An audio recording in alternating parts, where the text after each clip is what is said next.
পাখিটার এমন স্বভাব, নিজের অভাব পূরণ করে নিজের মতো।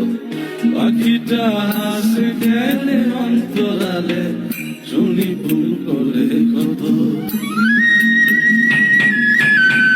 পাখিটার এমন স্বভাব, নিজের অভাব পূরণ করে নিজের মতো। পাখিটা হাসে গেলে অন্তরালে,